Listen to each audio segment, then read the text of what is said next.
Hi, I'm Karen Dolan, and today I'm going to train you on the Code of Conduct. The Utah Provider Code of Conduct outlines specific rules and regulations for all of us to follow when we're working with clients. The purpose of the Code of Conduct is to protect all of our clients from abuse, neglect, maltreatment, or exploitation. These rules are in addition to Four Corners policies, procedures, and regulation, all which govern the services that we deliver to our clients. Our clients have a right to safety and to be free from harm or exploitation.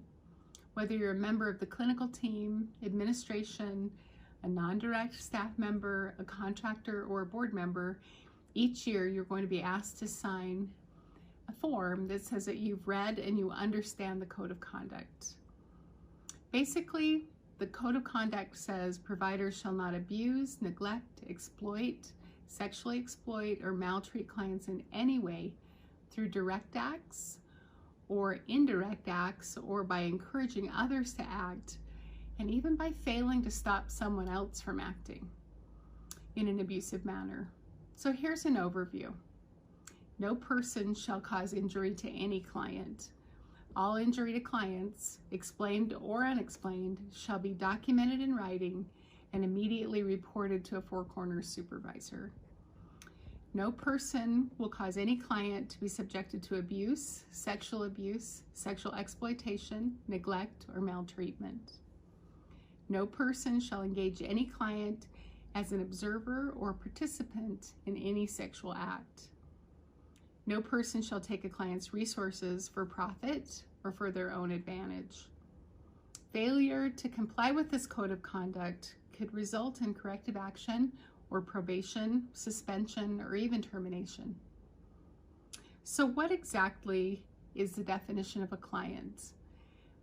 A client is any person who is a participant in any of our services. This applies to those under 18 or over 18. This applies to current clients and former clients.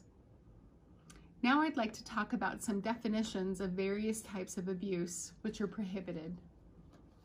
So abuse of a client could include, but isn't limited to, harm or threatened harm or damage to the physical or emotional health or welfare of a client, unlawful confinement, deprivation of life-sustaining treatment, physical injury including contusions, lacerations, malnutritions, burns, a fracture of bones, injury to internal organs, any injury causing bleeding, or any physical condition which imperils the client's health or welfare.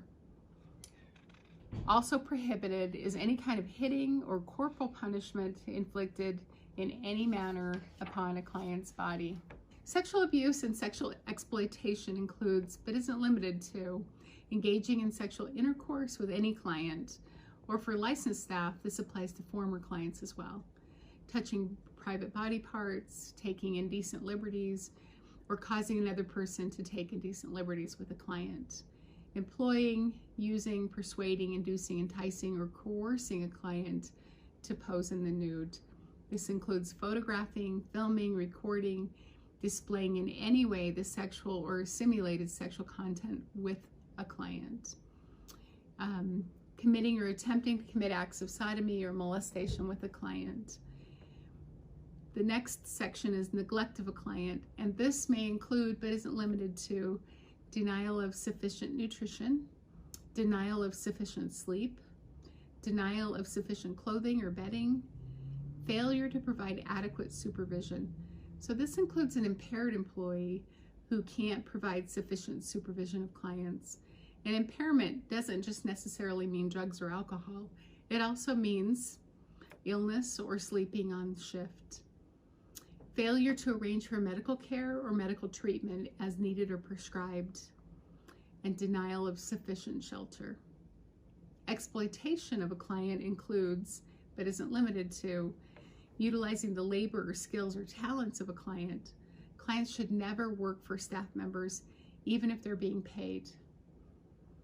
Using property belonging to clients, accepting gifts. None of those are allowed.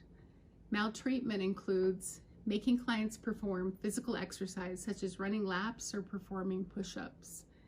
Chemical, mechanical, or physical restraints unless there's a threat of injury. For example, if a client were to overdose, we could use naloxone to reverse that overdose.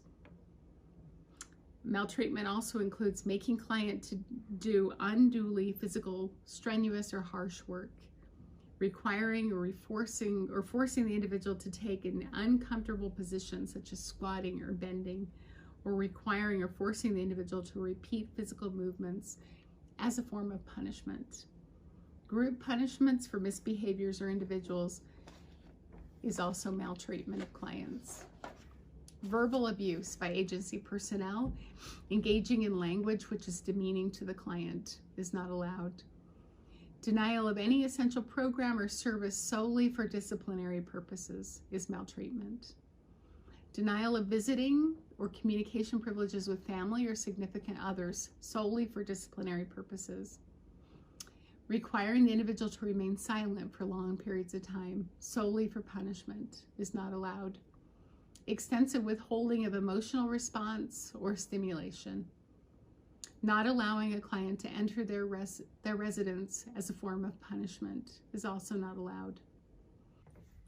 So if we see abuse or harm to a client, we all have reporting requirements.